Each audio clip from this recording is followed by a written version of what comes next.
1915 లోపల భవిష్యత్తులో ఈ దేశం స్వాతంత్రం సంపాదించబోతే ఎవరికి పౌరసత్వం ఉంటుంది అని చర్చ జరిగినప్పుడు పౌరులకు కొన్ని ప్రత్యేకమైనటువంటి హక్కులు ఇవ్వబడతాయి.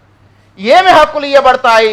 ప్రధానంగా పౌర హక్కులు ఇవ్వబడతాయి, రాజకీయ హక్కులు ఇవ్వబడతాయి, ఆ తరువాత మిగతా న్యాచురల్ రైట్స్ కూడా ఇవ్వబడతాయి.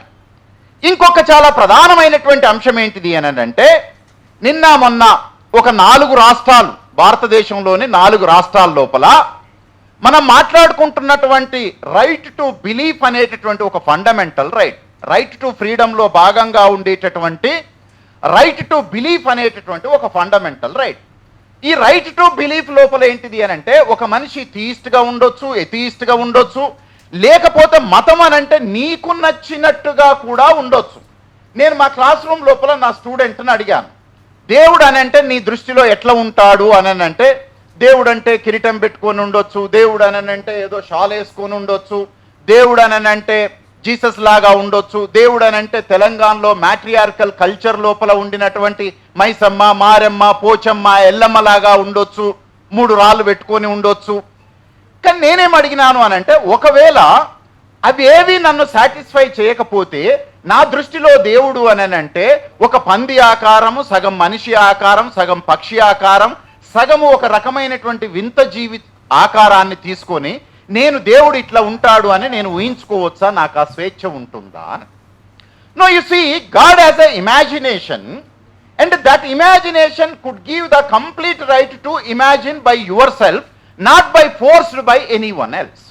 అంటే ఎవరో నన్ను దేవుడు ఇలా ఉంటాడు నమ్ము అని అనడాన్ని నేను అంగీకరించకపోతే నాకు నచ్చినట్టుగా దేవుడిని నేను ఊహించుకునేటటువంటి స్వేచ్ఛ ఉంటే ఒకవేళ రైట్ టు బిలీఫ్ అనేటటువంటిది ఉంటుంది.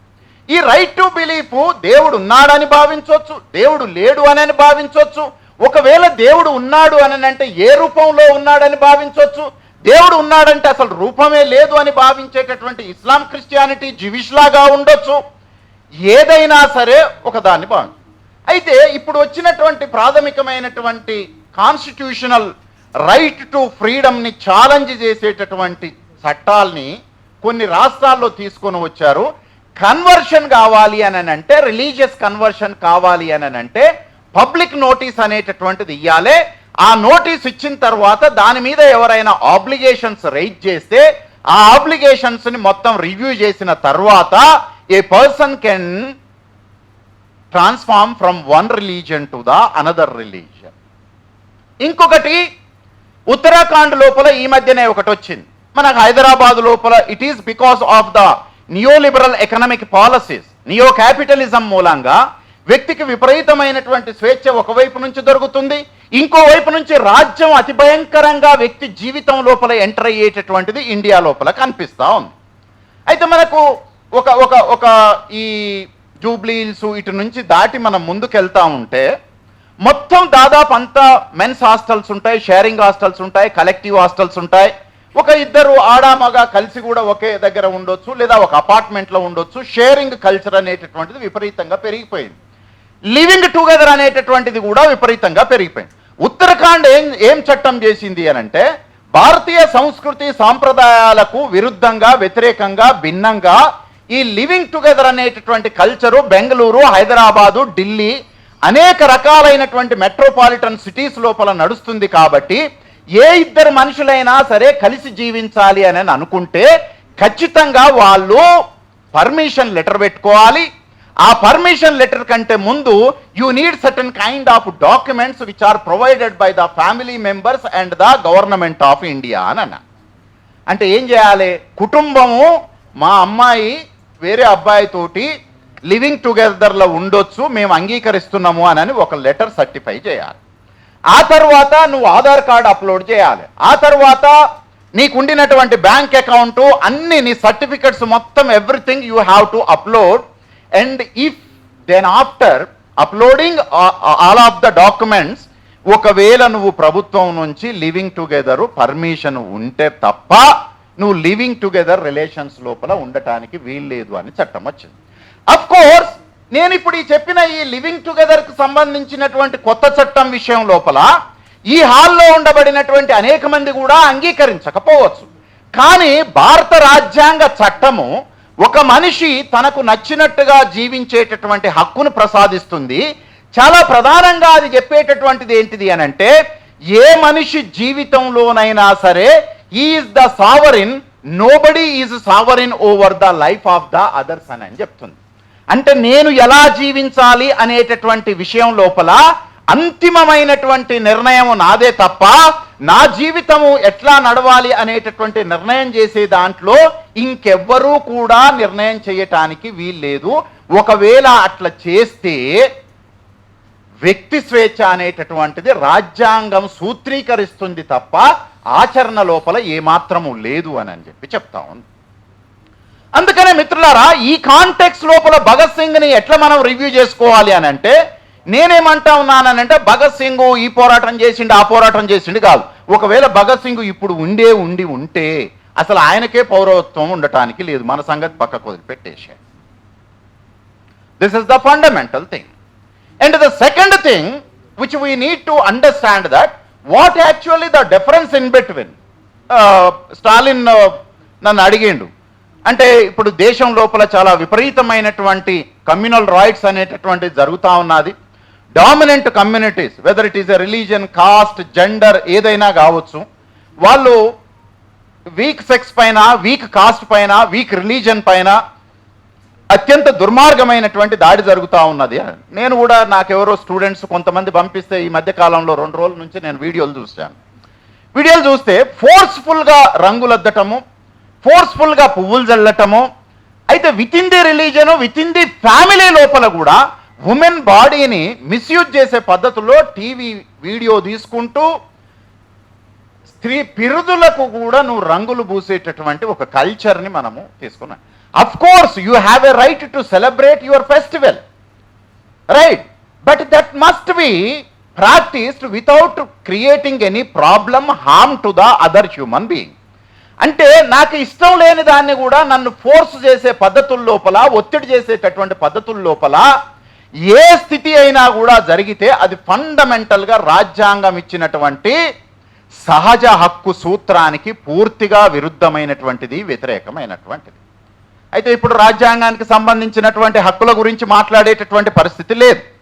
ఇప్పుడు ఏం మాట్లాడాలి అని అంటే, ప్రపంచం లోపల ఎప్పుడైనా ఎక్కడైనా సరే right wing forces, whether it is a right wing forces అయినా సరే, అది ఎకనామిక్ రైట్ వింగ్ ఫోర్సెస్ కావచ్చు, కల్ట్ రైట్ వింగ్ ఫోర్సెస్ కావచ్చు, రేషియల్ రైట్ వింగ్ ఫోర్సెస్ కావచ్చు, రిలీజియస్ రైట్ వింగ్ ఫోర్సెస్ కావచ్చు, ఎటువంటి రైట్ వింగ్ ఫోర్సెస్ అయినా సరే ప్రధానంగా వాళ్ళు మాట్లాడేటటువంటి భాష పూర్తిగా వ్యక్తి స్వేచ్ఛకు వ్యతిరేకంగా దేశం అనేటటువంటి దాన్ని చాలా ఆల్టర్నేట్గా నిలబెట్టి చూపిస్తారు. దేశము ప్రధానమైనటువంటిదా, వ్యక్తి ప్రధానమైనటువంటి వాడ. సహజంగానే సమాజం గురించి ఆలోచించేటటువంటి రైటో, లెఫ్టో, సెంటరో ఇంకెవడైనా సరే సమాజమే ప్రధానమైనటువంటిది, వ్యక్తి ప్రధానం కాదు అనేటటువంటి ఆర్గ్యుమెంట్ ఉంటుంది. కానీ అనేక రకాలైనటువంటి ఐడియాలజీస్ లోపల వ్యక్తికి ఎంతో కొంత గుర్తింపు ఇచ్చినప్పటికీ ఈ రైట్ వింగ్ ఫోర్సెస్ లోపల ఏంటిది అని అంటే, వ్యక్తి అసలు పూర్తిగా అప్రధానము. To say in another way, the first is state and the last is state. మొదటి ప్రాధాన్యత ఏమంటారు, నేషన్. మొదటి ప్రాధాన్యత దేశానికే లేదా జాతీయతకే ఉంటుంది, చివరి ప్రాధాన్యత దేశానికే, జాతీయతకే ఉంటుంది. ఈ మొదట చివర దేశమే ఉంటుంది, ఈ దేశం తప్ప మనిషి అనేటటువంటి వాడు ఉండడు.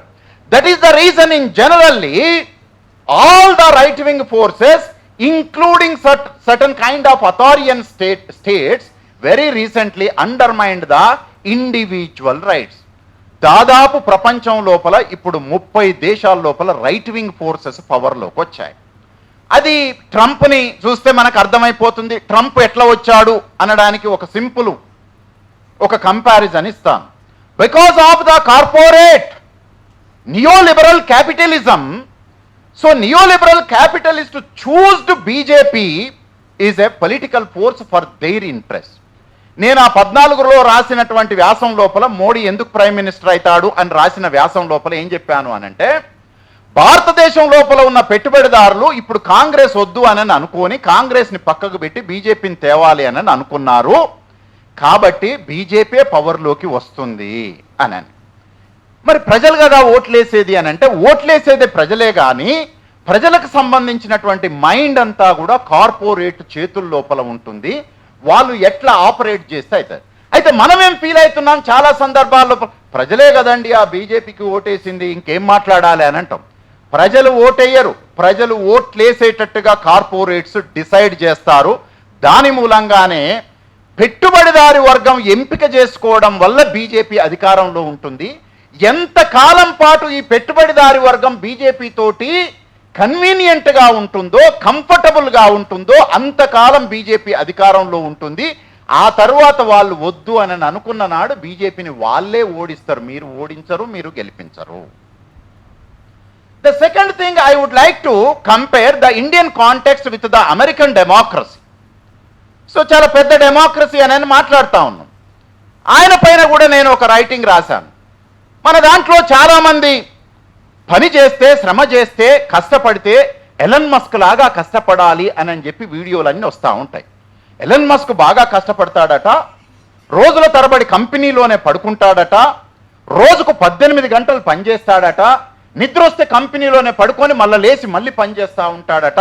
ఇట్లాంటి కుకుడ్ స్టోరీస్ని మొత్తం మనం బిలీవ్ చేసి, అంటే నాకు ఉద్యోగం రాకపోవడానికి, నేను కారు కొనుక్కోలేకపోవడానికి, నేను ఎలన్ మస్క్ లాగా కష్టపడట్లేదు కాబట్టి నేను ఈ దరిద్రంలో బతుకుతున్నా అని నీ దరిద్రాన్ని నువ్వే అంగీకరించి, నీ దరిద్రానికి ఈ దేశంలో ఉన్న పెట్టుబడిదారి వర్గం కారణం కాదు అనేటట్టుగా నువ్వే అంగీకరించే స్థితిని తీసుకొస్తాడు. So Elon Musk is the biggest dangerous man